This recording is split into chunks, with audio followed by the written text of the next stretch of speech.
क्या नाम था वो? महिमा रस्तोगी।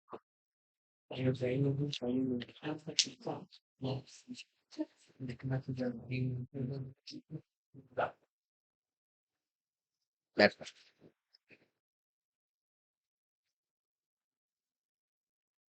सब बच्चों को अर्थवर्म के रिप्रोडक्शन के बारे में पता लगा, रिप्रोडक्टिव ऑर्गन्स के बारे में पता लगा या नहीं पता लगा? हैं? अच्छा किया आप नहीं आए इस टाइम, वरना औरों को इफेक्ट करते। अच्छा, अर्थवर्म के जो रिप्रोडक्टिव ऑर्गन है वो कौन से सेगमेंट से शुरू हो जाते हैं? 14 का, या कुछ कहना है? फिर 6 में होता है। तो फिर उन्हें क्यों भूलते हो? उन्हें क्यों भूलते हो? कौन से सेगमेंट से शुरू होते हैं?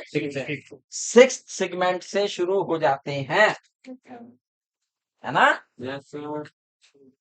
छठे, 7वें, 8वें और 9वें सेगमेंट में आज वो बच्चा नहीं आया फरहान। कौन सी सेगमेंट बोले मैंने? 6th, 7th, 8th and 9th। आगे सर आ गया। फरहान की उम्र बहुत लंबी है, तो ये याद कर रहे थे अभी।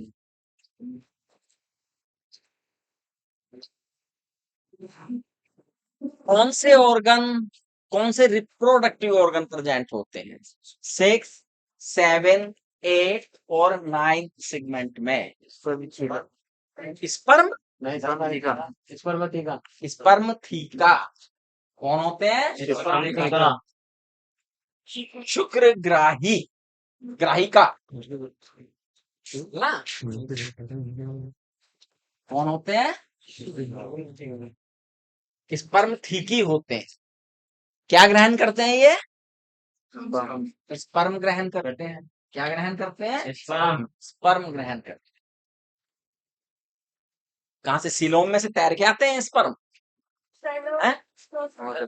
अनदर अर्थवर्म के जो स्पर्म होते हैं वो ट्रांसफर किए जाते हैं थ्रू मेल जेनिटल पोर इनटू स्पर्म, है ना?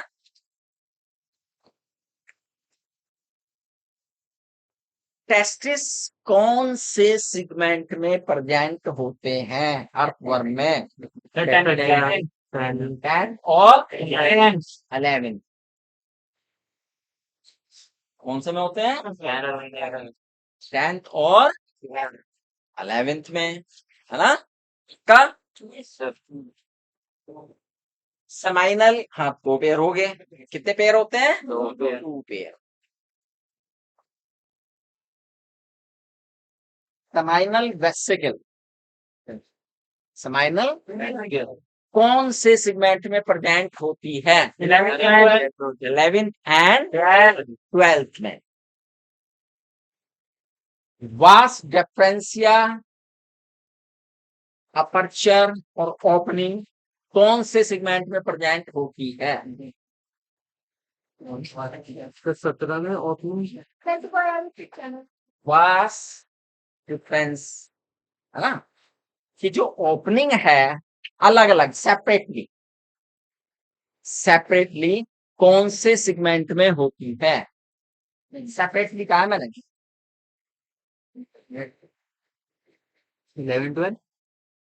11th और 12th में, क्योंकि 18 में तो वो कंबाइन हो जाती है प्रोस्टेट ग्लैंड के साथ, है ना? क्लियर, है ना? अच्छा, ओवरी कौन से सेगमेंट में होती है? ओवरी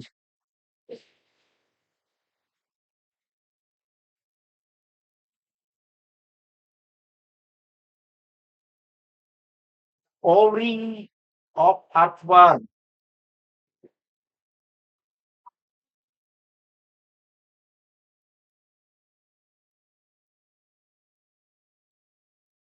12 और 13 12 and 13 13 जल्दी जी 12 and 13 13 बैठो।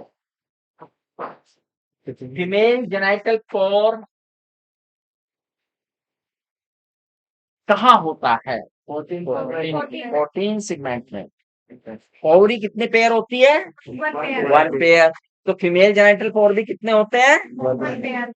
नहीं One सर pair. एक ही होगा सिंगल। सिंगल एक पेयर का एक। सर एक पेयर का एक टेस्टिस कितने पेयर होते हैं? दो पेयर दो पेयर। तो दो पेयर के क्या दो। एक पेयर का एक और दो पेयर के दो। ये ध्यान रखो है ना? यस सर बिल्कुल ठीक है, अच्छी तरह से याद किया आपने। ये मतलब उनकी पोजीशन आपको पता हो। एसेसरी ग्लैंड भी होती है अर्थवर्म में, बताई थी एसेसरी ग्लैंड्स है कौन कौन से सेगमेंट में होती है? 17 एंड 19 सेगमेंट में। 17 और 19 सेगमेंट में होती हैं।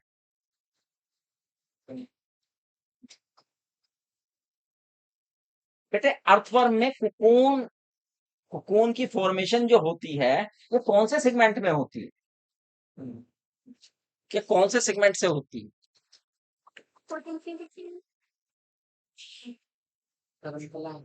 कल आए नहीं आप?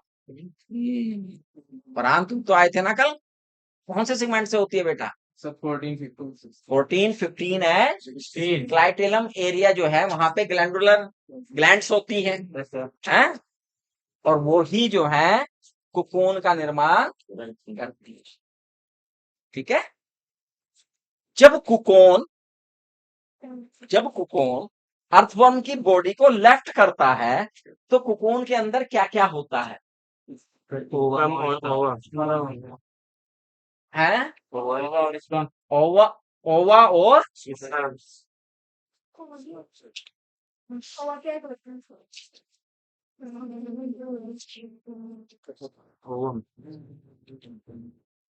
ओवा बहुत सारे, एक ही ओवा नहीं होता। Ovum singular. ओवा एंड स्पर्म या कुछ और चेंज करना है इसमें? ओवा एंड अच्छा, स्पर्म थीकी से क्या बाहर निकलता है? स्पर्म निकलते हैं। सर ओवर इसमें सेल होता है। मैंने ये भी बताया था कि जो स्पर्म होते हैं वो अलग अलग नहीं होते, वो एक ग्रुप बना लेते हैं। स्पर्म का क्या बन जाता है? ग्रुप बन जाता है। और जब उसे हम क्या कहते हैं? स्पर्मेटोफोर। क्या कहते हैं? स्पर्मेटोफोर। स्पर्मेटोजोआ बेटा जब टेस्टिस से निकलते हैं वो होते हैं, जब स्पर्म बन ही रहा है। बैठो आप। तो स्पर्म ना होके क्या होते हैं? स्पर्म का समूह है, बंडल है। स्पर्म के क्या है? बंडल्स हैं। और उन्हें हम क्या कहते हैं? स्पर्मेटोफोर। तो कुकोन के अंदर क्या क्या है? स्पर्मेटोफोर है। और जस्ट रिलीज जब हुआ है, जस्ट रिलीज जब होता है उसके बाद तो वो स्पर्म सेपरेट होंगे। अच्छा, है ना? अच्छा, जब किसी अर्थवर्म से कुकून रिलीज होता है, क्या होता है? तो इनमें से क्या क्या चीजें उसके अंदर होती हैं ये बताना है। पहला चॉइस, स्पर्मेटोफोर एंड ओवा of the same earthworm. Number one. Number two, spermatophore, the same earthworm, but the ova are the other earthworm. Number third, the spermatophore and ova both are the other earthworm. Number 4. Ova are the same earthworm, but the spermatophore is the other earthworm. Sir four ही वाला कौन सा सही है? Sir four last में चौथा विकल्प सही है। ओवा तो उसी का होता है, लेकिन स्पर्मेटोफोर तो किससे निकले? स्पर्मथिकी से आए हैं। और मैंने कहा था स्पर्मथिकी में किसके स्पर्म होते हैं? अदर अर्थवर्म के होते हैं, है ना? तो इसलिए ओवा तो सेम अर्थवर्म का होता है, लेकिन स्पर्मेटोफोर दूसरे अर्थवर्म के, है ना? अच्छा ये बताइए, अर्थवर्म में फर्टिलाइजेशन एक्सटर्नल होता है या इंटरनल? है एक्सटर्नल होता है। कहाँ होता है fertilisation? On the earth, cocoon के अंदर होता है, क्योंकि दोनों चीजें कोकून के अंदर बंद हो गई। तो जब कोकून के अंदर बंद हो गई तो इसका मतलब ये हुआ कि फर्टिलाइजेशन भी वहीं होगा। अच्छा, अर्थवर्म में जो डेवलपमेंट है वो डायरेक्ट है या इनडायरेक्ट? डायरेक्ट। आइए, डायरेक्ट का मतलब कोई लार्वल स्टेज बीच में नहीं है। कितना टाइम लग जाता है फर्टिलाइज एग से नया अर्थवर्म बनने में? Near about 3 weeks. Near about 3 ठीक है ना? Yes sir. ठीक। अर्थवर्म के आपने बहुत सारे सेगमेंट देखे। सबसे पहले हम पढ़ते हैं फर्स्ट सेगमेंट। कौन सा सेगमेंट?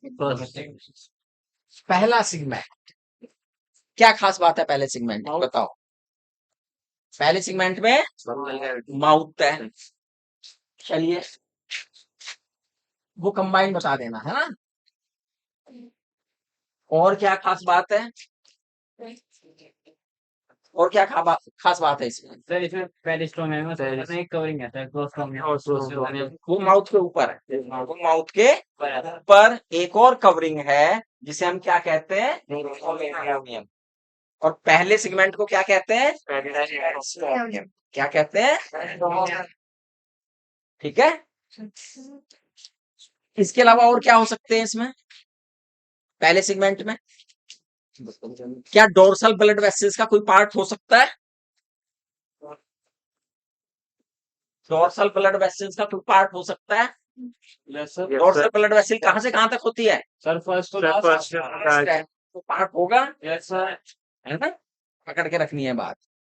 एलिमेंट्री कैनाल का होगा? Yes sir. बिल्कुल होगा, जाहिर होगा, है ना? कोई ओपनिंग होगी इसके ऊपर माउथ के अलावा? माउथ के अलावा कोई ओपनिंग इसमें नहीं होगी, क्योंकि ना तो नहीं दे पाते। Second segment. सेकेंड क्या खास बात है सेकेंड सेगमेंट, बताओ? हाँ, बक्कल कैविटी है, वो तो पहले से शुरू हो गया। बक्कल कैविटी पहले सेगमेंट से शुरू होगी, तो इसमें भी है। चलिए, और क्या स्ट्रक्चर हो सकता है इसमें पहले दूसरे में? कोई ओपनिंग? कोई ओपनिंग नहीं। कोई अदर स्ट्रक्चर? कोई अदर स्ट्रक्चर? कोई अदर स्ट्रक्चर नहीं। कोई अदर स्ट्रक्चर? सीटे। क्या होते हैं? सीटे होते हैं। कैसे आकार के होते हैं? एस के आकार के। इस आकार के होते हैं, एस के आकार के होते हैं। Help in locomotion. Help in locomotion. Locomotion में हेल्प करते हैं। ठीक है।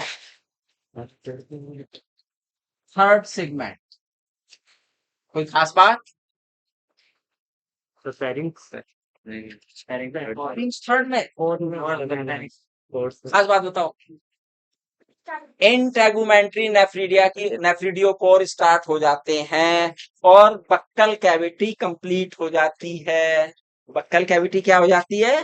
कंप्लीट हो जाती है ना? देखो, हम एक एक सेगमेंट को लेके चल रहे हैं, जो भी जिसमें है वो पकड़ के रख रहे हैं आपस में, कोई कंफ्यूजन नहीं ना रहे। ना? Yes, sir. सारी चीजें अब सारे हमने सिस्टम इसके पढ़ लिए। अब कौन सा किस सेगमेंट में किस सेगमेंट का कौन सा हिस्सा पढ़ रहा है वो हम जरा पकड़ रहे हैं। और भी कुछ है क्या इसमें? तीसरे में किसी और सिस्टम का कोई हिस्सा है क्या? Ventral vessel. है वेंट्रल वेसिल है, दूसरे से शुरू हो जाती है ना? वेंट्रल वेसिल कहां से शुरू हो जाती है? सेकंड सेगमेंट से शुरू हो जाती है। और कोई हिस्सा है? Nerve cord. Nerve Cord. Nerve code का कौन सा पार्ट होता है इसमें? नर्व रिंग कौन से सेगमेंट में होता है? नर्व रिंग बताओ। Third and fourth. Third and third है। और आप कौन से सेगमेंट के बारे में पूछ रहे हैं? fourth. नर्व रिंग का पार्ट हुआ क्या नहीं है? Yes, sir. तो नर्व रिंग है इसमें। और क्या है? इंटेगुमेंट्री नेफ्रिडियो कोर है। Integumentary नेफ्रिडियो core. फेरिंग्स जो है पूरा का पूरा हो जाए, सॉरी बक्कल कैविटी पूरी की पूरी एंड हो जाती है। ठीक है, Yes, sir. याद आ रहा है सब बच्चों को Yes, sir. या नहीं आ रहा है? सेगमेंट सारे याद हो जाने चाहिए अर्थवर्म में। आता है कौन सा सेगमेंट? Fourth. फोर्थ सेगमेंट की खास बात Pharynx है. फेरिंग्स है। नई स्ट्रक्चर आपने क्या पढ़ी? फेरिंग्स। Very good. अब रुक जा। ब्लड ग्लैंड क्या होती है? पहली first pair of blood gland कौन से में? तो ये फेरिंग्स है।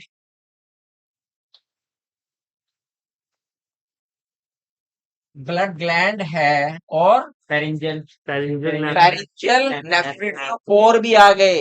इंटेगुमेंट्री तो चल ही रहे थे, उसके साथ साथ कौन से शुरू हो गए? फेरिंजियल भी आ गए। इंटेगुमेंट्री कौन से शुरू हो गए थे? तीसरे से। तो चल ही रहे हैं, लेकिन इसमें फेरिंजियल भी आ गए। फेरिंजियल नेफ्रिडियो कोर। और कोई खास बात?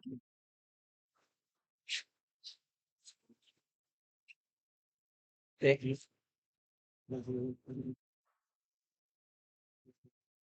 सारे सिस्टम देखो, किस सिस्टम का कुछ रहा तो नहीं।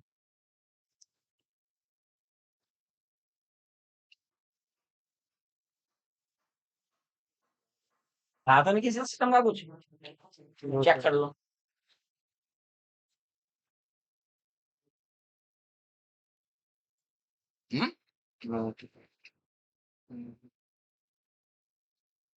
ब्लड सर्कुलेटरी सिस्टम का वो चल ही रहा है, पहले डोर्सल और वेंट्रल, कोई नया पार्ट इसमें नहीं है। एलिमेंट्री कैनाल का था वो बता दिया है। नेफ्रिडियो कोर थे वो बता दिया। ब्लड ग्लैंड थी वो। ठीक है, पांचवें सेगमेंट में आ जाते हैं। किसमें आते हैं? फिफ्थ सेगमेंट में क्या खास बात है भाई? उसोफेगस शुरू हो गया एलिमेंट्री कैनाल का, और Blood gland भी आएगी. ब्लड ग्लैंड का सेकंड पेयर आ गया। और नहीं. स्पर्म थी की नहीं है, इस पर थैकल apparatus. Sperm thecal. थीकल पोर। लेकिन वो आएगा पांचवे और सिक्स की जो लाइनिंग है। देखो ये पांचवा सेगमेंट है मान लीजिए। देखो समझो बात को, क्या कहना चाहता है ये सपोज कीजिए चौथा सेगमेंट है, ये पांचवा है और ये छठा। ठीक है, अब पांचवे की बाउंड्री यहां भी है और पांचवे की बाउंड्री दोनों तरफ बाउंड्री है। Yes, sir. ये जो बाउंड्री है ये कौन सी कहलाएगी? कौन से सेगमेंट की बाउंड्री है ये? Fifth and sixth. Fifth and Sixth. और इस पर ही पोर है, तो इट मींस इस बाउंड्री ने कवर कर लिया ये।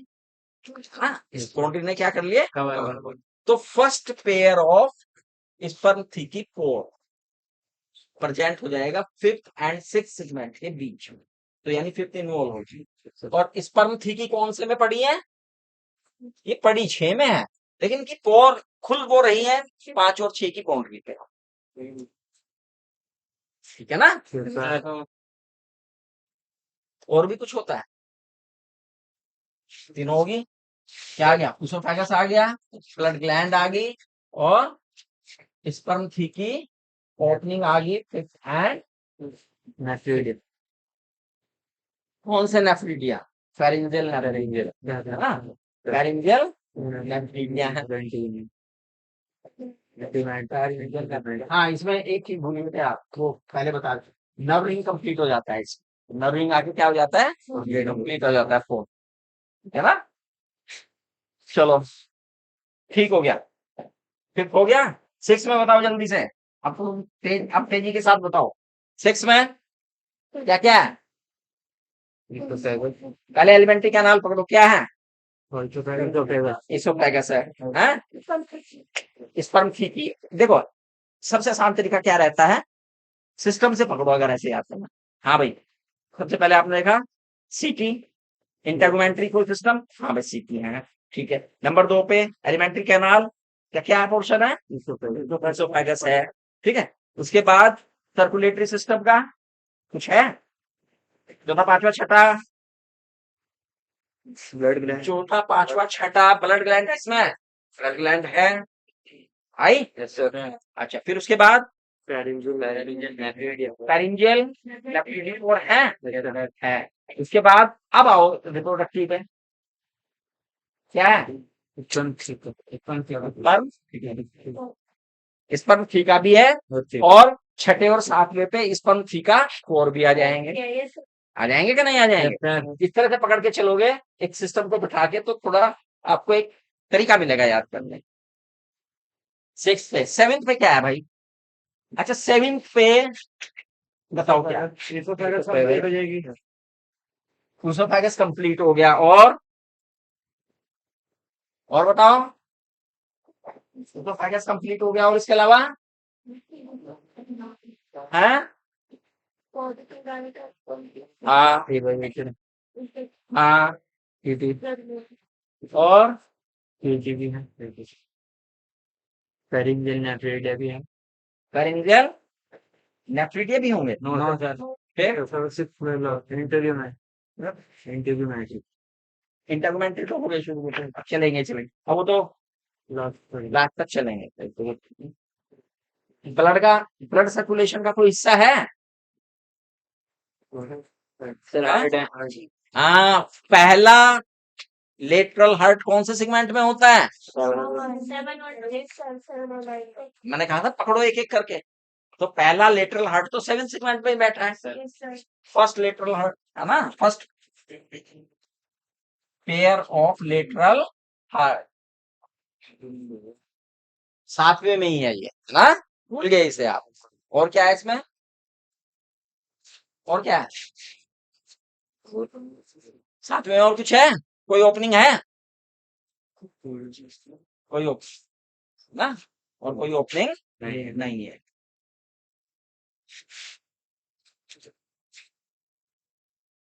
स्पर्म थी की है क्या?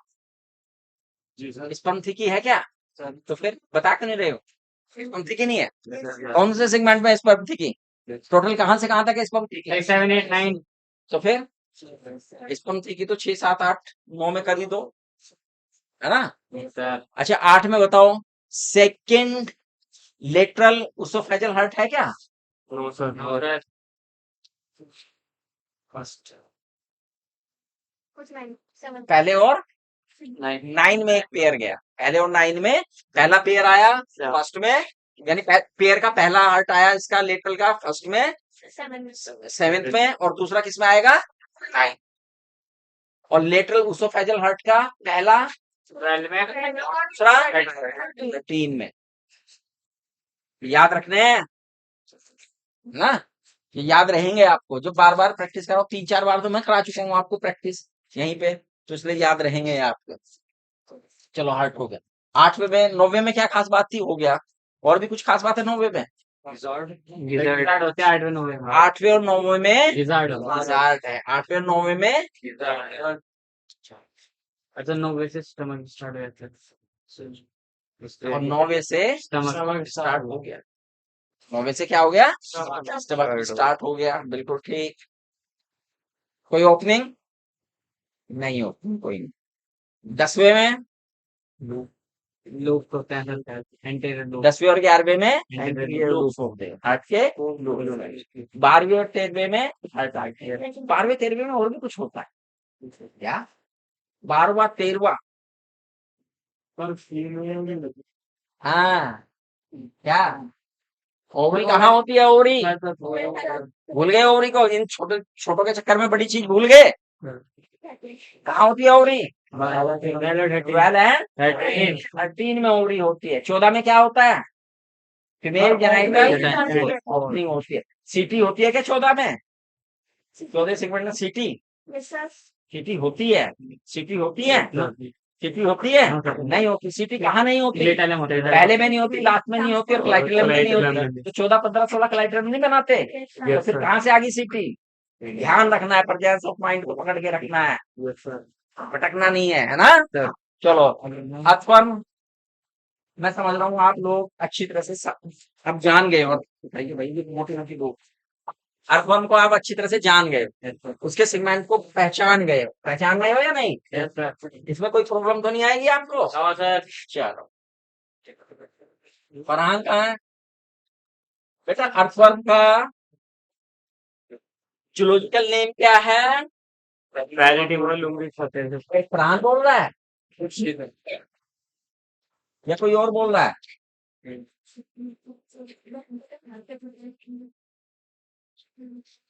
फरहान ने तो नहीं बोला है। किसने बोला है? क्या बोला?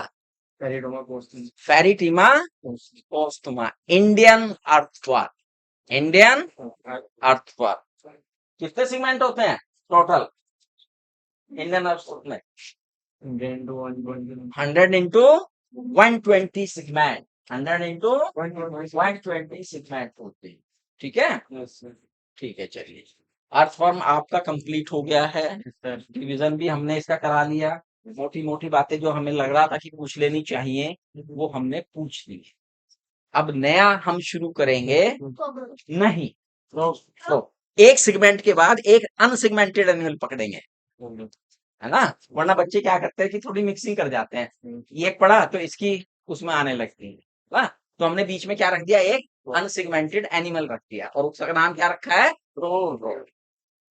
फ्रॉग। सभी बच्चों ने देखा है।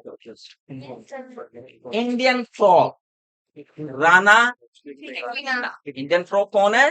राना टिग्रिना। एम्फीबियन है, वर्टिब्रेट है, अर्थ में भी रहता है और एक्वेटिक भी है, पानी में भी रहता है। जीवन का कुछ ना कुछ हिस्सा और मेनली रिप्रोडक्शन के लिए इन्हें पानी में जाना ही पड़ता है। सामान्यतः दिख जाता है। फ्रॉग भी रात्रिचर प्राणी। फ्रॉग भी क्या है? रात्रिचर है। जैसे अर्थवर्म रात्रिचर था तो फ्रॉग भी क्या है? रात्रिचर। दिन में प्राय फ्रॉग दिखाई नहीं देते। रात्रिचर और दिनचर का मतलब केवल दिखने से नहीं होता। रात्रिचर और दिनचर का मतलब ये रहता है कब वो सक्रिय रहते हैं, कब अपना भोजन वगैरह खाते हैं पीते हैं, है ना। इससे मतलब रहता है। तो अर्थवर्म जनरली कब पकड़ता है अपना भोजन? सॉरी, वो कब पकड़ता है अपना भोजन? रात्रि में पकड़ता है। रात्रि में ही आता है वो, तो रात्रिचर प्राणी। फ्रॉग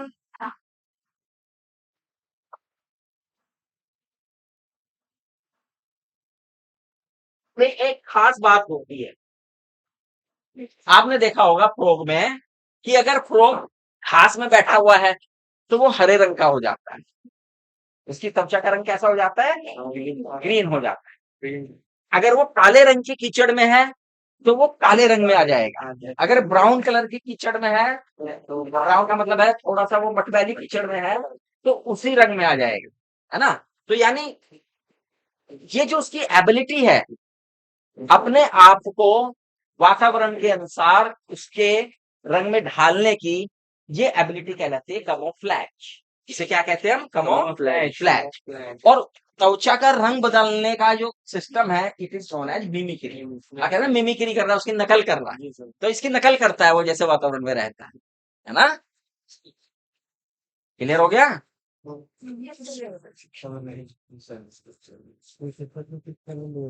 वर्म एक कोल्ड ब्लडेड एनिमल है। क्या है? Cold cold blooded blooded. बेटा कोल्ड ब्लडेड एनिमल क्या होते हैं पहले ये बताओ, किन्हें कहेंगे हम कोल्ड ब्लडेड एनिमल? है जो ठंडे वातावरण में रहते हैं। क्यों बेटा, ठीक कह रहा है ये? कोल्ड ब्लडेड एनिमल वो होते हैं जो ठंडे वातावरण में रहते हैं।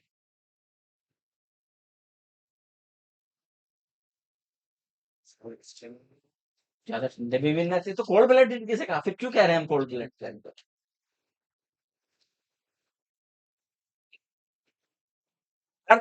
फ्रॉग को अभी एक्चुअल में याद आ रहा है, चलेगा थोड़े दिन। फ्रॉग को हम कोल्ड ब्लडेड एनिमल क्यों कहते हैं? कितने बच्चों को पता है इसका जवाब? फरहान को भी पता है, फरहान अब होशियार बनता जा रहा है धीरे धीरे, याद करके आने लगा। आपको पता है, हाँ आप बताओ।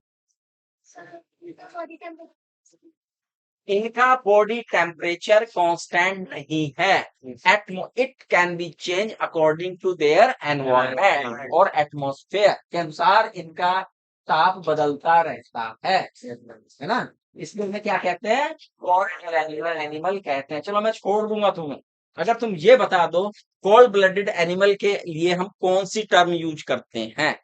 एक टेक्निक, बेटा बैठो आप, कौन सी टेक्निकल टर्म यूज करते हैं हम?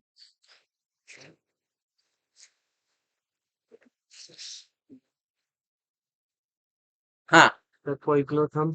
कोई किलो थर्म। क्या है? कोई किलो थर्म। बेटा याद करना है, ये तो देखो बेसिक चीज है। देखो जब आप यहाँ बैठ गए, ये सारी टर्म हम डिस्कस कर चुके हैं, कर चुके हैं कि नहीं? Yes, sir. आपको पता ही है, दो दो तीन तीन बार आपसे सुनी भी है मैंने। तो अब तो बेटा इन्हें याद कर लो। कोई आके आपसे पूछे तो कम से कम ये तो कहो कि भाई हमने पढ़ ली है और इसका मतलब ये है ना। बैठो। अच्छा फिर अगला बच्चा खड़ा होगा। वार्म ब्लडेड एनिमल क्या होते हैं? वार्म ब्लडेड खून उबलने लगता है जिनका, वार्म ब्लडेड भी होते हैं ना, जैसे कोल्ड ब्लडेड है। वार्म ब्लडेड एनिमल कौन होते हैं?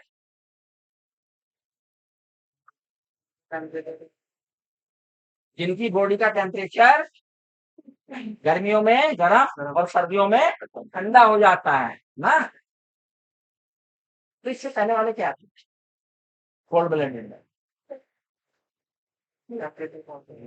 उनका टेम्परेचर कांस्टेंट रहता है, ये बताया हमने अभी अभी। कुछ बच्ची ने बहुत बताया, बोल जोर जोर से बोल के, बेटा जो कोल्ड ब्लडेड एनिमल होते हैं उनकी बॉडी का टेम्परेचर कांस्टेंट नहीं होता है। कांस्टेंट का मतलब ये है कि चाहे गर्मी आए चाहे सर्दी आए, तुम्हारी बॉडी का टेम्परेचर कितना रहेगा?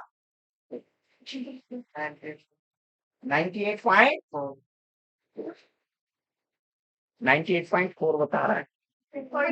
98.6। अभी अभी पूरी नहीं हुई आपकी बात। 98.6 डिग्री फ़ारेनहाइट है ना। 98 डिग्री सेंटीग्रेड बता दे, उबल जाएगा है ना। सारी प्रोटीन जो है अंडे की तरह मिलेगी बॉडी की, कोगुलेट हो जाएगा पूरा का पूरा ना। तो हमें टेम्परेचर का मात्रा निकालना, तो वो तो है कोल्ड, कोई किलो थर्म। और जो वार्म ब्लडेड है वो इनकी बॉडी का टेम्परेचर नहीं बदलता, पहले वालों का बदलता है, इनका नहीं बदलता। आप उल्टा बोल रहे है ना। चलो इन्हें क्या कहते हैं? Homeothermal. होमियोथर्मल। होमियो मैंने एक समान, थर्म मैंने टेम्परेचर, इनका टेम्परेचर एक समान रहता है। ठीक है बच्चों, Yes, sir. समझ में आएगा? अच्छा, अब मेंढक का टेम्परेचर तो एक जैसा नहीं है, तो इसलिए जब पीक विंटर होती है या पीक समर होती है तब हमें तब हमें फ्रॉग दिखाई नहीं देता। तब हमें फ्रॉग दिखाई कहाँ चला जाता है वो? Hibernation और restoration. वो जमीन के कीचड़ में चला जाता है, नीचे जमीन के नीचे चला जाता है सोने के लिए, है ना। सुप्त अवस्था में चला जाता है। लेकिन इन दोनों की सुप्त अवस्थाओं में अंतर है। सर्दियों की जो सुप्त अवस्था होती है उसे हम क्या कहते हैं? हाइबरनेशन। और गर्मियों की होती है उसे हम क्या कहते हैं? एस्टिवेशन।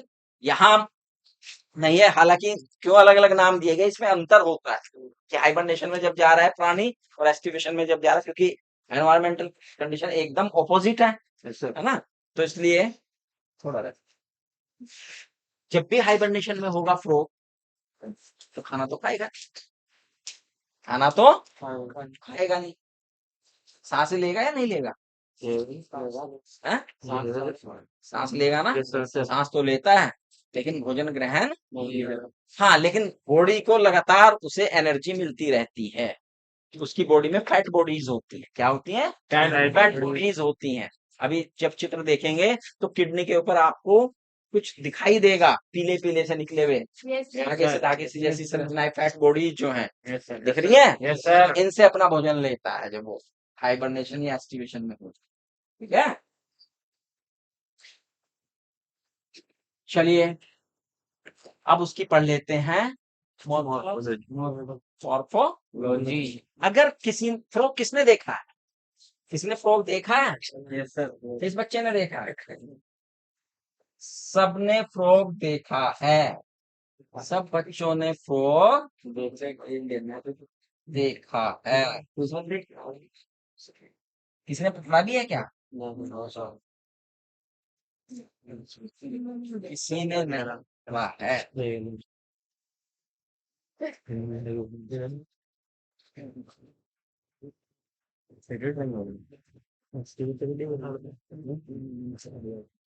उनके मामले में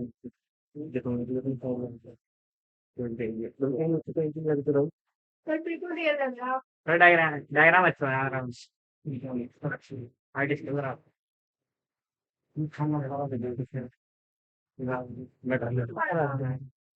मतलब एक तो जो लगता है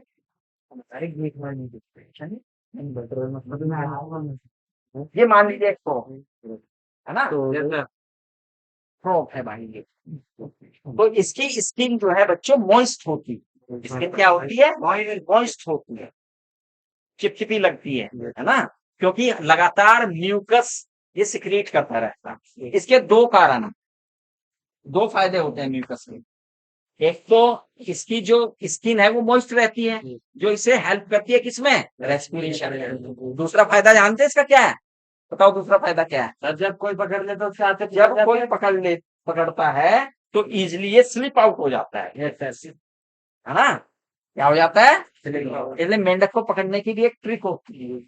जब हम फ्रॉग को पकड़ते हैं तो उसका भी क्या होता है कि ट्रिक होता है कि वो हमारे हैंड से स्लिप आउट ना हो। अच्छा, अगर हम उसकी स्किन के कलर को देखें तो डोर्सल साइड से वो अलग रंग का है, वेंट्रल साइड से वो, डोर्सल साइड से वो ऑलिव ग्रीन है।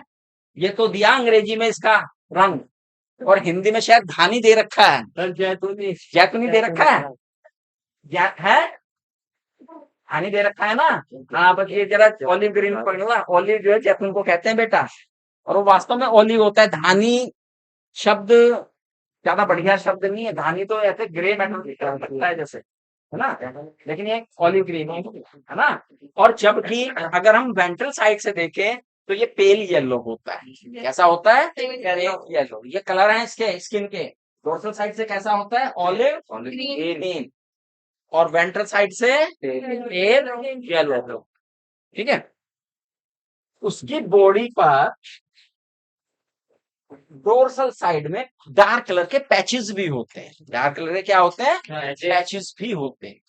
ठीक है, क्लियर? Yes sir. अच्छा, फ्रॉग जो है क्योंकि पानी में भी रहता है तो एक तरह से बेटा इसकी बॉडी जो है स्ट्रीमलाइंड ही होती है। क्या होती है? पानी को चीरने वाली ही होती है। इसकी जो आगे थूथन है ना, ये क्या दिखाई दे रही है? ये थूथन क्या दिखाई दे रही है? थूथन।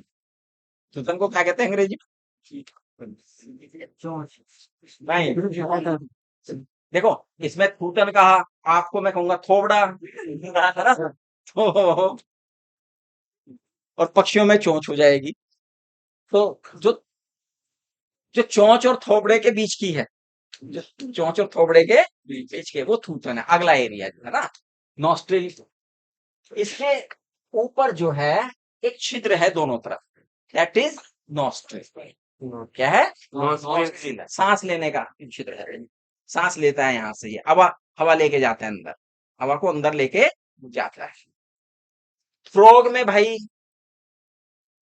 जब हम छोटे हुआ करते थे तो टीचर हमसे, जब हम जाते थे स्कूल में टाई वाई लगा के, तो टीचर हमसे एक सवाल पूछा करते थे कि भाई तुमने तो टाई वाई लगा के आगे, अगर बताओ फ्रॉक को एडमिशन दे दे हम, तो फ्रॉक अपनी टाई कहाँ पहनेगा? हम झट से कहते थे गर्दन, क्योंकि हमने गर्दन में पहनी हुई होती थी। तो हम उसका क्या जवाब देते थे? लेकिन मेंढक में गर्दन नहीं होती। और क्या नहीं होता एडल्ट मेंढक में? एडल्ट फ्रॉग में टेल भी नहीं होती। तो गर्दन नेक पे नहीं है इसमें, और टेल भी नहीं है इसमें। बॉडी जो है हेड एंड ट्रंक रीजन में बच गई है। ये पूरा पूरा क्या है? ट्रंक रीजन है, और ये पूरा क्या है? Head region. ठीक है, head region and trunk. Head region में काफी चीजें हैं। हेड रीजन में क्या है? काफी। एक्सटर्नल नॉस्ट्रिल तो मैंने बताई दी है इसमें, है ना। इसकी जो आई होती है वो बल्गिंग होती है, उभरी हुई होती है। क्या होती है? अब भैया जब इसमें गर्दन नहीं है तो कुछ तो आजू बाजू को देखने के लिए जुगाड़ होगा, तो ये बल्गिंग आई हेल्प करती है इसमें। आंखें उभर गई तो थोड़ा देख लेता है साइड वाइड। अगर देखे गर्दन, आपको पीछे देखना, क्या करते हैं आप? गर्दन हिलाते हैं। अब जब गर्दन ना हो तो साइड में इसे दुश्मन तो इसके भी है ना, तो इसके लिए आईज क्या हो गई? बल्गिंग आई, बल्गिंग आई। ठीक है, उभरी हुई दो आंखें होती हैं, गोलाकार। और इन आंखों में एक नीचे की तरफ से लगातार संरचना होती है जिसे हम कहते हैं निक्टिटेटिंग मेम्ब्रेन, निवेशक पटल। क्या होता है बेटा? निवेशक पटल, निवेशक पटल, निक्टिटेटिंग मेम्ब्रेन। क्या फंक्शन है भाई निक्टिटेटिंग मेम्ब्रेन का? प्रोटेक्ट जल के अंदर वाटर में आइज की प्रोटेक्शन करती है।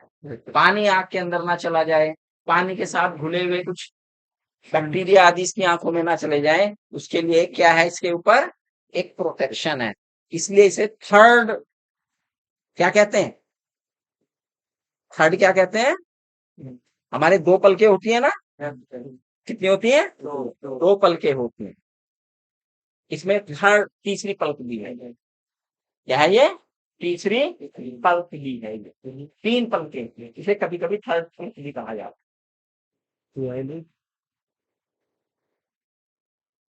आंख के पीछे की तरफ, आंख के पीछे की तरफ दोनों तरफ साइडों में एक बड़ी धब्बेदार संरचना बाहर से ही दिखाई देती है, जिसे कहते हैं टिम्पैनम या टिम्पैनिक मेम्ब्रेन। इसे क्या कहा गया है? टिम्पैनम या tympanic membrane. It is the year of frog. External ear तो होते नहीं इसमें, टिम्पैनम होती है, तो टिम्पैनम होती है। इससे ये जो है साउंड ग्रहण करता है। क्या ग्रहण करता है बच्चों? साउंड लेता है अपने आसपास के वातावरण से। क्लियर? अच्छा, कौन सी सुपर क्लास में आता है फ्रॉग? सुपर क्लास याद आओ, अब क्लासिफिकेशन पे आओ। हैं? सुपर क्लास कहा है मैंने? तो सुपर क्लास पढ़ी थी आपने? सर मैं तो इसको बेटा नो, वो सुपर क्लास थोड़ी ना थी, तो डिवीजन थी। एक फिशरीज थी, एक टेट्रापोडा थी, है ना। दो थी ना super class, fisheries and tetra. तो किसमें है ये? टेट्रापोडा। टेट्रा मीन्स पोडा मीन्स पैर। तो इसमें क्या होते हैं? चार पैर, जिनमें से दो हैं फोरलिम और दो हैं हिंडलिम। ठीक है, मस्कुलर है दोनों के दोनों। और हिंडलिम जो है वो बेटा बहुत ज्यादा मस्कुलर, बहुत ज्यादा लंबे भी हैं। क्या है? लंबे भी है। और दोनों लिम्स में हेल्प करते हैं, कई तरह के मूवमेंट दिखाता है अर्थ। अच्छा, अर्थ हमको सॉरी फ्रॉग, अभी अर्थ घूमता रहेगा थोड़े दिन। फ्रॉग जो है कई तरह के मूवमेंट करता है। देखा फ्रॉग को आपने? काम ने फ्रॉग देखा है, तो फ्रॉग के कुछ मूवमेंट बताओ मुझे, क्या क्या करता है वो? सर चलना, चलता है, फ्रॉग को चलते देखा है? वॉक करता है फ्रॉग।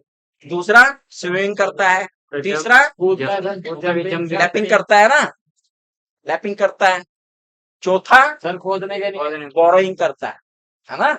ये चार तरह के मूवमेंट जो है ये दिखाता है, और ये किसकी हेल्प से होते हैं? मॉडलिन एंड दोनों की हेल्प से होते हैं, अकेले की हेल्प से, दोनों की हेल्प से होते हैं, ठीक है। अब फोल्डिंग जो इसका है अर्थवर्म का बेटा, इसमें चार क्या है? डिजिट। इन्हें फिंगर नहीं कहा, डिजिट शब्द क्या हिंदी में क्या दे रखा है ना, अंगुलियां दे रखा है। हालांकि इंग्लिश में इन्हें फिंगर्स नहीं कहा, क्योंकि फर्क होता है फिंगर और डिजिट। फिंगर जो है पूरी की पूरी चलती है, तो सॉरी डिजिट्स एक तरह से। फिंगर्स जो है मूवमेंट नहीं होते, नेल्स होते हैं उसमें, फिंगर तो कहते हैं। तो भैया इसमें क्या है? डिजिट्स है।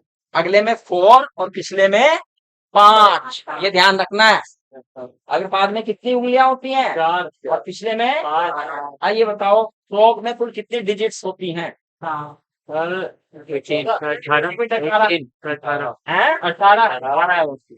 होती हैं, 18 डिजिट्स, ठीक है। जो पिछले डिजिट्स हैं उनके बीच की जो स्किन है वो वेब लाइक हो जाती है। क्या होती है? Web like. और इट हेल्प, अब ये बन गई एक चप्पू, जैसे पतवार होती है ना, पतवार चप्पू होता है, उस तरह से फंक्शन करेंगी, और help to frog in swimming. क्या करेगी? स्विमिंग में हेल्प करेगी। अब फ्रॉग में पूंछ तो है नहीं, अब डायरेक्शन बदलने के लिए हैंड फोल्डिंग का सहारा लेता है, तो डायरेक्शन भी तो बदलनी पड़ जाती है नहीं, एक तरफ थोड़ा तैरना होता है। तो वो इसलिए मैंने कहा स्विमिंग में दोनों लिम्ब हेल्प करते हैं, है ना। जंपिंग जब कर रहा है तो पीछे से आपने देखा कि ले लिया उसने, स्ट्रेंथ ले ली, और सारा का सारा वेट फिर कहाँ आएगा? अगले पैरों पे आएगा। जब वो जंप ले लेगा, जंप ऑफ करेगा, जंप ऑन जंप ऑफ, तो जंप ऑफ पे आ रहा होगा वो, तो सारा का सारा वेट किस पे आएगा? ठीक है। वेब होता है। फ्रॉग जो है सेक्सुअल डाइमॉर्फिज्म पाई जाती है। क्या पाई जाती है? क्या होती है सेक्सुअल डाइमॉर्फिज्म? किसे कहते हैं सेक्सुअल? जानते हो? अगर उसकी हाँ तो देख के पता लग जाता है। अपीयरेंस से, बाहर एक्सटर्नल अपीयरेंस से ही पता लग जाए कि कोई एनिमल मेल है या फीमेल है, ऐसा डिस्टिंग्विश हो उसकी शरीर में, ऐसी पहचान हो जाए जिससे कि वो मेल है या फीमेल हो, इसे ही हम कहते हैं सेक्सुअल डाइमॉर्फिज्म। इसमें मेल और फीमेल दोनों अलग अलग होते हैं। फ्रॉग में मेल और फीमेल दोनों अलग अलग। कैसे पहचानोगे कि मेल फ्रॉग है या फीमेल फ्रॉग है? जानते हो? Yes sir. अच्छा, आजकल तो बरसात का सीजन है ना। गांव से कितने बच्चे आते हैं, तालाब कितने बच्चों के घरों के आसपास है, सुबह अलार्म की तो जरूरत नहीं पड़ती होगी। क्या सुनते हो? Frog music. आजकल फ्रॉग का म्यूजिक सुना जाता है ना। वोकल सैक, क्या है? Vocal sac, a pair of vocal sac in present in male frog. Female में ये एब्सेंट होते हैं, ठीक है भैया। पहला तो ये डाइमॉर्फिज्म का ये, तो हम यहाँ पे वोकल सैक का प्लेस बना रहता है उनका। और आजकल बरसात के दिनों में तो बहुत भयंकर किस्म से, तो वो एक तो भैया, है ना, जब आप कहीं पार्टी वार्टी में जाते हैं तो रंग के कपड़े कुपड़े पहन के जाते हैं, रंगीन बन के जाते हैं, तो फ्रॉक भी अपना रंग पीला कर लेता है, बिल्कुल कैसे कर लेता है, चटक बन जाता है पीला। और वोकल कॉर्ड उसके पर्पल कलर के हैं, जैसे पैंगन होता है उस कलर के होते हैं, और पूरी साउंड वो करता है। अभी हम बताएंगे क्यों करता है ये साउंड, किसे सुनाता है अपना म्यूजिक। तो एक हो गया, दूसरा उसकी जो फोर लिम्ब की फर्स्ट डिजिट है, क्या है? वो कुछ स्वेलन हो जाती है, क्योंकि उसमें कोपुलेटरी पैड होते हैं। क्या होते हैं? पैड। अच्छा देखो, फ्रॉग जो है ना, फ्रॉग में फाल्स या सूडो कोपुलेशन होता है। फ्रॉग में क्या होता है? फाल्स या सूडो कोपुलेशन होता है, कोई ट्रू कोपुलेशन नहीं होता, है ना। तो सूडो कोपुलेशन में होता है कि वो फीमेल फ्रॉक को पकड़ के रखता है। फीमेल फ्रॉक को क्या करता है, पकड़ के, तो उसकी ग्रिप बढ़िया बनी रहे उसके लिए इसकी जो फर्स्ट डिजिट है उसमें क्या पाई जाती है, कोपुलेटरी पैड पाए जाते हैं, तो वो चीज फूली रहती है। मेल में दिखेगा वो फूला हुआ हिस्सा, फीमेल में वो नॉर्मल होगी जैसी और डिजिट्स है। तो ये दो सेक्सुअल डाइमॉर्फिज्म के फीचर हैं जो कि मेल में पाए जाते हैं और फीमेल में नहीं पाए जाते। क्लियर? Yes, sir.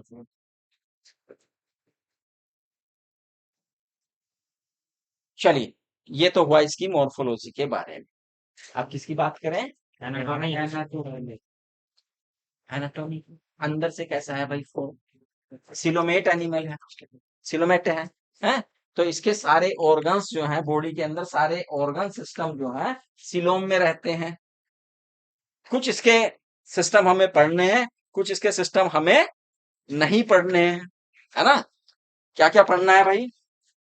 इसमें डाइजेस्टिव सिस्टम हमें पढ़ना है, सर्कुलेटरी सिस्टम पढ़ना है, रेस्पिरेटरी सिस्टम पढ़ना है, रिप्रोडक्टिव पढ़ना है, एक्सक्रीटरी पढ़ना है, नर्वस सिस्टम पढ़ना है, और क्या नहीं पढ़ना है?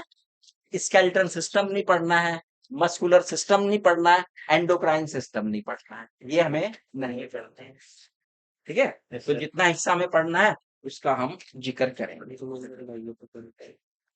अच्छा, कोई बच्चा ऐसा बैठा है जिसने फ्रॉक का डिसेक्शन किया हुआ हो? आज तक फ्रॉक का डिसेक्शन नहीं किया किसी ने।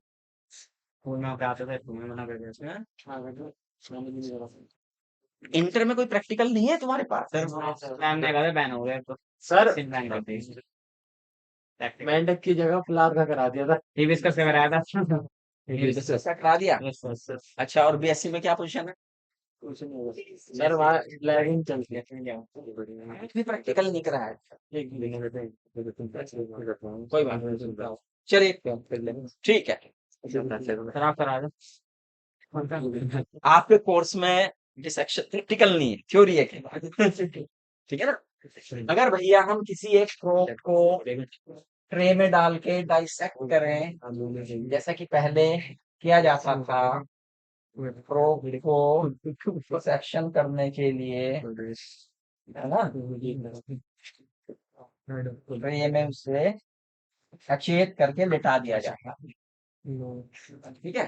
फिर उसकी स्किन को खोला जाता, स्किन को क्या किया जाता था? खोला जाता, स्किन को। Yes sir. ठीक, यस सर।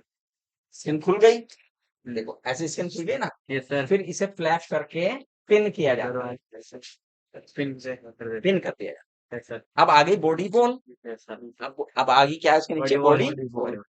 अब बॉडी बॉल को, अच्छा, फ्रॉग में डोर्सल साइड में क्या है, उसकी स्टर्नम भी होती है। क्या होती है? स्टर्नम भी होती है ना?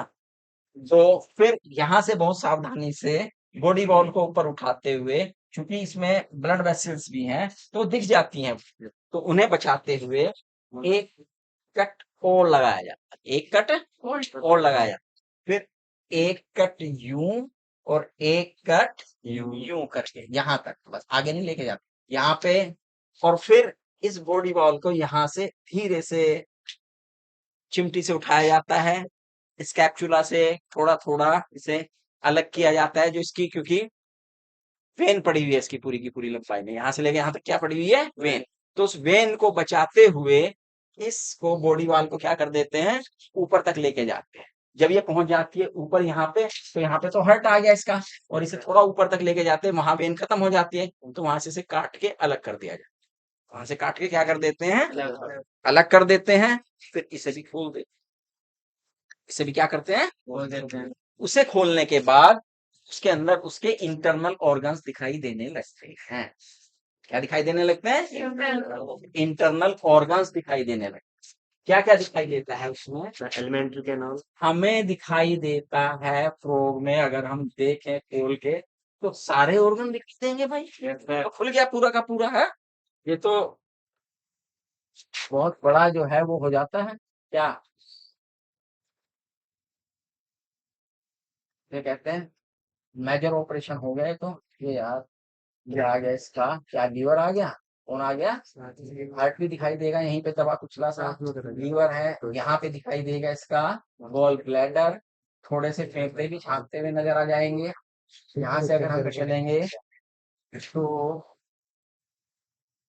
उसोफेगस के नीचे आ जाएगा स्टमक, क्या आ जाएगा स्टमक, स्टमक के नीचे फिर क्या आ जाएगी, इंटेस्टाइन आ जाएगी भैया, इंटेस्टाइन है यहाँ। और भैया और ऑर्गन भी पड़े हैं इसके, ये किडनी पड़ी हुई है, इसकी क्या पड़ी हुई है, किडनी किडनी पड़ी हुई है। किडनी से यहाँ पर हमें, क्योंकि डाइजेस्टिव सिस्टम है, यहाँ पे इसका पैंक्रियाज पड़ा हुआ, यहाँ क्या पड़ा हुआ इसका पैंक्रियाज पड़ा हुआ। तो अगर हम देखें फ्रॉग, तो सबसे ऊपर उसमें माउथ है, क्या है, माउथ, फ्रॉग में माउथ है। अगर फ्रॉग की माउथ कैविटी को खोल दिया जाए, ऊपर नीचे के जब देखो तो इस प्रकार का फ्रॉग दिखाई दे जाएगा माउथ।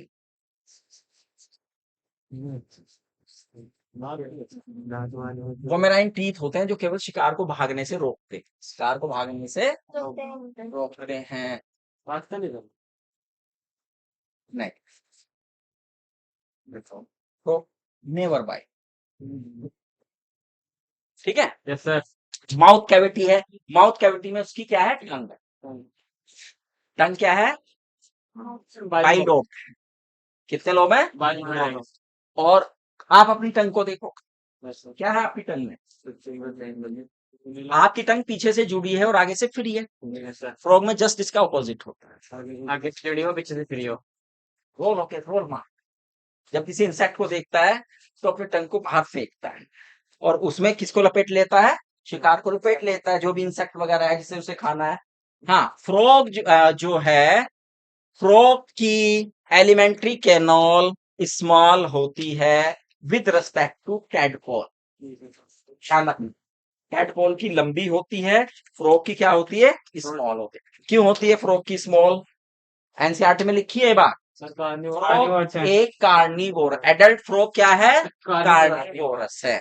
जो कार्निवोरस होते हैं उनमें तो उसने मीट खाया, उसके अंदर तो सारी चीज ऑलरेडी वेल अरेंज है, उसमें प्रोटीन भी है बढ़िया से निकला हुआ है, उसमें कार्बोहाइड्रेट भी है, फैट भी है, तो उन्हें पचाने में बहुत थोड़े समय में ही वो चीज पच जाती है। तो इसलिए जब चीज थोड़े समय में पच जाती है, डाइजेशन हो जाता है, तो एलिमेंट्री कैनाल छोटी हो जाती है। लेकिन इसका जो टेडपोल है बेटा, वो हर्बीवोरस होता है, पत्तियां खाता है।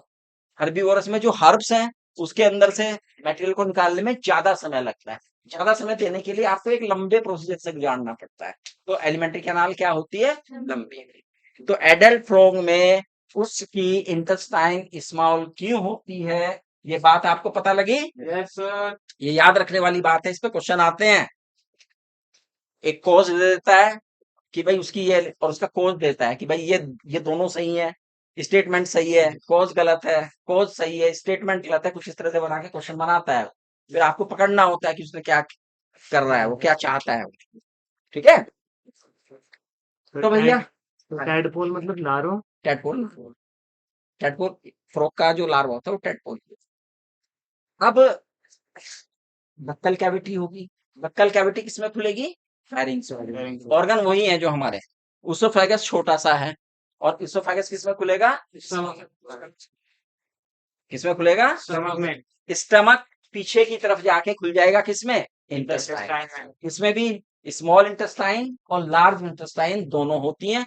यहाँ इसने जिक्र नहीं किया, लेकिन जब आप देखेंगे पीछे उसने ड्यूडेनम का नाम ले दिया, है ना, किसका नाम ले दिया, ड्यूडेनम का, जो हम में भी होता है।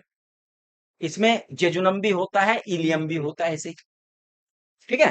तो वो नाम नहीं दिया इसने स्मॉल इंटेस्टाइन और लार्ज इंटेस्टाइन इस तरह से नहीं बताया, इसने केवल इंटेस्टाइन शब्द इस्तेमाल किया, ठीक है। लेकिन इसमें भी लार्ज और स्मॉल इंटेस्टाइन होते हैं। तो भैया एलिमेंट्री कैनाल है डाइजेशन के लिए, और डाइजेस्टिव ग्लैंड्स,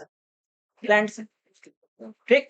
एलिमेंट्री कैनाल मैंने बताया, स्टमक, इंटेस्टाइन, इंटेस्टाइन फिर एंड में जाके किसमें खुलती है, क्लोएका के द्वारा बाहर खुल जाती है, क्लोएका के द्वारा बाहर होती है, ध्यान में रखना है बात, ठीक है। क्लोएका के द्वारा बाहर खुलती है। क्लोएका मैंने बताया था एक कॉमन ओपनिंग है, कॉमन ओपनिंग बता चुका मैं क्लोएका के बारे में। अब भैया चलिए, मेंढक खाएगा क्या, बता दिया आपको। क्या है मेंढक का भोजन? इंसेक्ट्स है, इंसेक्ट्स को खाता है, इंसेक्ट्स खा जाता है मेंढक। अब जब इंसेक्ट खाएगा तो वो पूरा का पूरा अंदर चला गया, तो हजम कर जाता है, डायरेक्ट कर्व कर जाता है पूरे के पूरे। स्टमक में गैस्ट्रिक ग्लैंड्स हैं, जो जिसमें एसिड भी है और गैस्ट्रिक जूस भी है। गैस्ट्रिक जूस में ही गैस्ट्रिक जूस का एक पार्ट एसिड है, ठीक है। अब चूंकि ये इन्होंने खाए हैं इंसेक्ट, इंसेक्ट में बहुत सा हिस्सा ऐसा होता है बहुत हार्ड हो, तो ये एसिड उसे सॉफ्ट करने में हेल्प करता है ना। और भैया भोजन की लुगदी भी बनती है, इसकी दीवारें जो है भोजन की क्या बना देती हैं, लुगदी। तो हाफ डाइजेस्टेड फूड रह जाता है।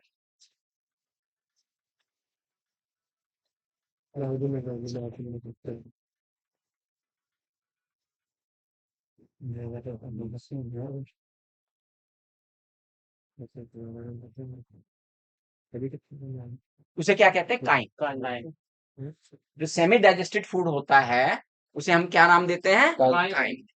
स्टमक से जो फूड डाइजेशन के बाद बाहर निकलता है that is known as chyme. अच्छा, ये जो एसिड है ना बेटा, जो स्टमक में मीडिया कैसा हो गया डाइजेशन का, एसिडिक हो गया। मीडिया कैसा हो गया, और ये जो एसिड मीडिया है ना, ये क्यों है, ये इसलिए है क्योंकि इसमें एक एंजाइम है पेप्सिन, वो इनएक्टिव फॉर्म में रहता है पेप्सिनोजन में। किसमें रहता है, पेप्सिनोजन, वो उसकी इनएक्टिव फॉर्म है।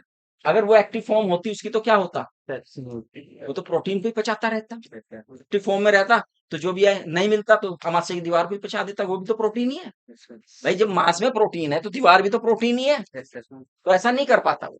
तो वो थोड़े टाइम के लिए एक्टिव किया जाता है जब म्यूकस से पूरा का पूरा स्टमक भरा हुआ, म्यूकस की एक लेयरिंग आ जाती है, तब वो पेप्सिनोजन को किसमें क्रिएट कर देता, किसमें चेंज कर देता है, पेप्सिन में। ये प्रोटीन डाइजेस्टिव एंजाइम है, प्रोटीन को पचाने वाला एंजाइम है, तो प्रोटीन को पॉलीपेप्टाइड में तोड़ देता है। प्रोटीन से छोटी यूनिट क्या है, पॉलीपेप्टाइड। पेप्टॉन्स ये छोटे यूनिट है, फिर उसके बाद क्या बनता है, ये एमिनो एसिड। क्या बनता है, लेकिन एमिनो एसिड स्टमक में नहीं बना, वो इंटेस्टाइन में जाके बनेगा। क्लियर हो गया। तो काइम किस में आ गया,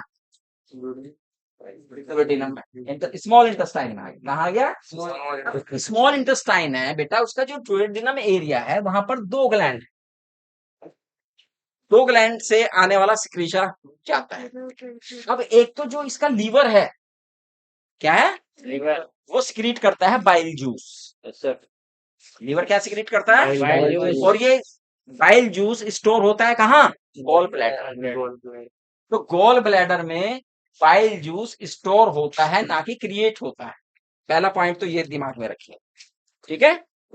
दूसरा पॉइंट, जो पेंकियाज है उससे पेंक्रियाटिक जूस सिक्रीट होता है। तो दो जूस आ गए। पहले हम बाइल जूस की बात कर लेते हैं। बाइल जूस, ये कोई, इसमें कोई भी डाइजेस्टिव एंजाइम नहीं होता, लेकिन it is helpful for the emulsification of fat molecule. अब आप कहेंगे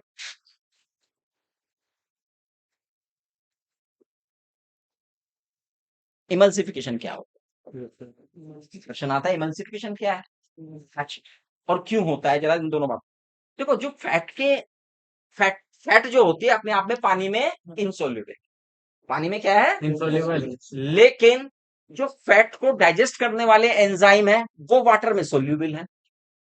अब ये गड़बड़ हो गया, जिसे डाइजेस्ट करना है वो तो इनसोल्यूबल है, लेकिन एंजाइम सोल्यूबल है। अब ऐसी कंडीशन चाहिए कि भैया इसके ऊपर उन एंजाइम का रिएक्शन हो जाए, है? जो हमारा बाइल जूस है, क्या है, बाइल जूस, उसमें बेटा केमिकल्स होते हैं, बाइल केमिकल्स होते हैं। उन केमिकल की क्या खास बात होती है, उन केमिकल्स में दो फेस होते हैं उनके मॉलिक्यूल्स के, एक हाइड्रोफोबिक, एक हाइड्रोफिलिक। फोबिक का मतलब घृणा, फिलिक का मतलब प्यार, हाइड्रो का मतलब वाटर। जो केमिकल है फैट मॉलिक्यूल है, कौन है बेटा, जिसके ऊपर एंजाइम का रिएक्शन होना है। ठीक है। अब इसके ऊपर बाइल जूस से निकले हुए वो बाइल केमिकल्स चिपक गए, चिपक गए, चारों तरफ चिपक गए इसके। अब ये जो चिपके हैं ना, ये ऐसे ही नहीं चिपक गए, इनके अगर हम देखें तो इनके दो फेस है। क्या है? दो फेस है। एक फेस वो है जो हाइड्रोफोबिक, यानी कि पानी से घृणा करता है, पानी से घृणा करता है, फैट से नहीं करता। तो वो हिस्सा तो चिपक गया फैट की साइड। और फ्री कौन सा एरिया हो गया? हाइड्रोफिलिक। तो एक मिसेल बन जाते हैं। क्या बन जाते हैं? मिसेल्स बन जाते हैं। और अब चूंकि बाहर वाला जो एरिया है वो हाइड्रोफिलिक है, तो अब एंजाइम उस पर रिएक्ट करता है। एंजाइम उसे क्या करता है? रिएक्ट करता है। तो एक तरह से ये जो फैट के मॉलिक्यूल्स हैं बेटा, ये इमल्सिफाइड होके डाइजेशन के लायक बनते हैं। और उसे कौन करता है? Bile juice. अभी मैं जो विमान का पढ़ाऊंगा तो और डिटेल पढ़ाऊंगा, क्यों किसका गॉल ब्लैडर निकल जाता है तो डॉक्टर सलाह देते हैं भैया फैट वैट मत खाओ। निकल जाता है ना गॉल ब्लैडर, स्टोन हो जाता है गॉल ब्लैडर में, पत्थर जमा हो गए, अब गॉल ब्लैडर में जगह ही नहीं बची बाइल जूस आने की, तो क्या होगा? निकाल देंगे। तो डॉक्टर उसे तीन तरीके हैं। पहला तरीका तो ये बताते हैं कि भैया होम्योपैथी वाले तो ये करते हैं कि उसे गला गला के निकालने की कोशिश करते हैं। जब वो फेल हो जाता है तो किसके पास आते हैं? एलोपैथी वाले के पास आते हैं। एलोपैथी वाले कहते हैं भाई हमारे पास दो तरीके, या तो हम इस पथरी को अंदर ही अंदर रेत से फोड़ देंगे, छोटे छोटे टुकड़ों में कर देंगे, फिर ये छोटे छोटे टुकड़े तंग नहीं करेंगे आपको। हाँ, जितने बाहर निकलने होंगे निकल भी जाएंगे, लेकिन ये तंग नहीं करेंगे आपके गॉल ब्लैडर, है ना। या दूसरा क्या है, हम उसे जड़ को ही खत्म कर देते हैं, गॉल ब्लैडर को निकाल के बाहर रख देते हैं। ये तो करते हैं ना कि गॉल ब्लैडर ऑपरेशन करने का मतलब है दो में से एक काम। अगर आपने लेजर वाला कराया है तो तोड़ेंगे, लेजर वाला नहीं कराया है तो निकालेंगे।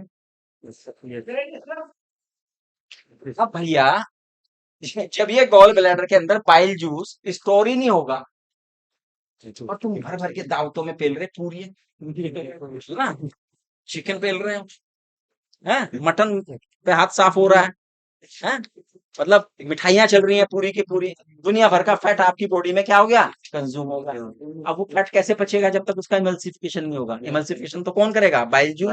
बाइल जूस तो यहाँ है ही नहीं, क्योंकि गॉल ब्लैडर तो स्टोर करता है, लीवर से थोड़ा थोड़ा निकल रहा है, वो थोड़ा थोड़ा पहुंच जाए, है ना। तो इसलिए मना करते हैं। चलो इसे बात, ये फिलहाल यहाँ का टॉपिक नहीं है। यहाँ का टॉपिक ये है कि भैया बाइल जूस ने इमल्सिफाई कर दिया, अब आता है पैंकेटिक जूस का। पैंकियाज में प्रोटीन, कार्बोहाइड्रेट पचा और फैट पचाने वाले एंजाइम होते हैं, और जो हमारा पैंकेटिक जूस है वो इसका पूरा का पूरा डाइजेशन कंप्लीट कर देता है। तो स्मॉल इंटेस्टाइन तक आते आते जो फ्रॉग है उसके भोजन का पूरा कंप्लीट डाइजेशन हो जाता है। जब डाइजेशन होगा तो क्या होगा? एब्जॉर्प्शन होगा। उससे अगला स्टेप न्यूट्रिशन। न्यूट्रिशन में सबसे पहला स्टेप क्या होता है? इंजेक्शन, यानी अंत्य ग्रहण करना। दूसरा क्या होता है? डाइजेशन। डाइजेशन हो गया कंप्लीट, इंजेक्शन भी हो गया था, चीज से कर लिया भोजन, डाइजेशन एंजाइमों ने करा दिया। अब क्या होगा? ये कहाँ होगा? Small intestine. और स्मॉल इंटेस्टाइन की जो वॉल है बेटा उसमें फोल्ड होते हैं, जिन्हें हम क्या कहते हैं? विलाई।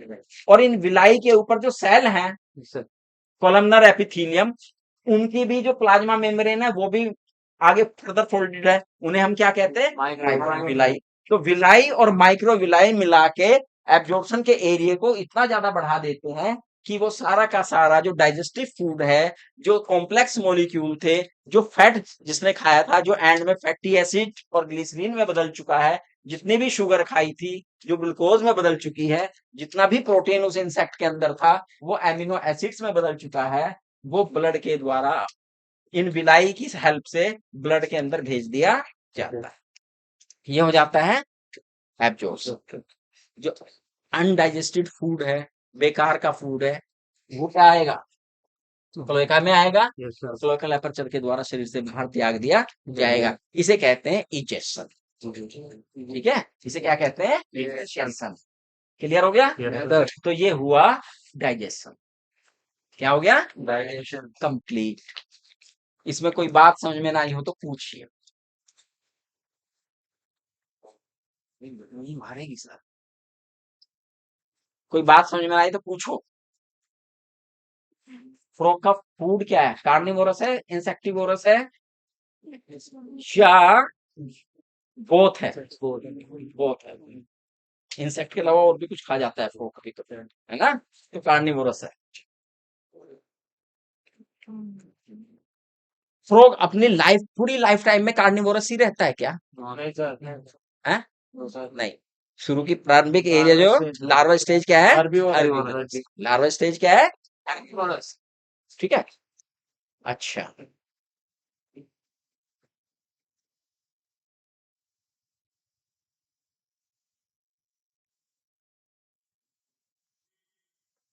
चलो वो रिसेप्टर में आएगी वो बात, स्वाद लेने की है, इसमें स्वाद लेता है वो, लेकिन वो थोड़ा बाद में आएगा जब हम इसके सेंसरी ऑर्गन पढ़ाएंगे, वो सवाल नहीं पूछूंगा अभी।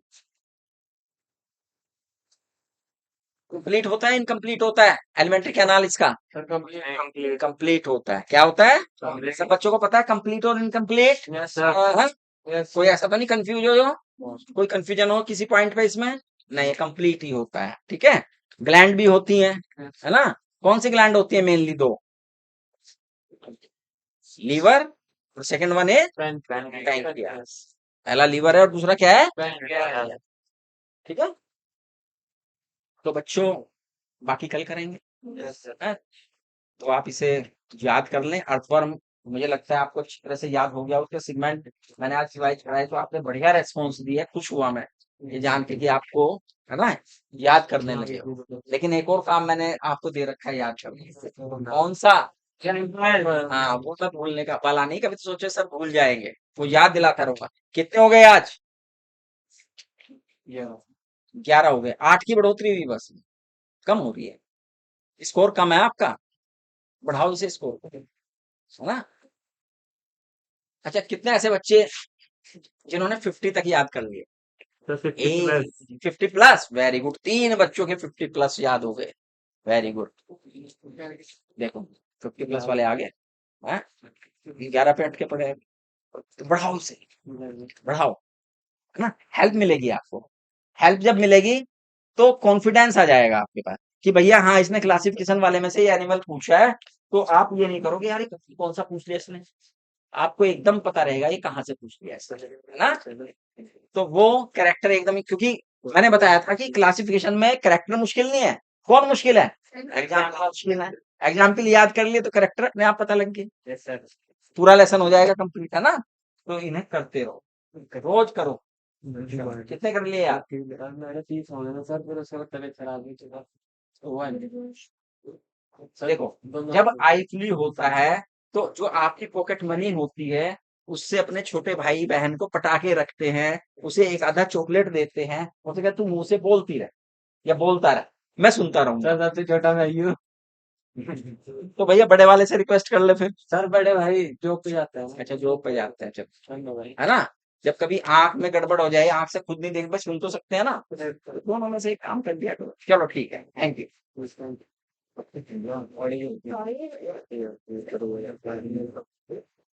कितना गोल्ड बोलना है? 50 नाम मुझे पता है कि नहीं पता।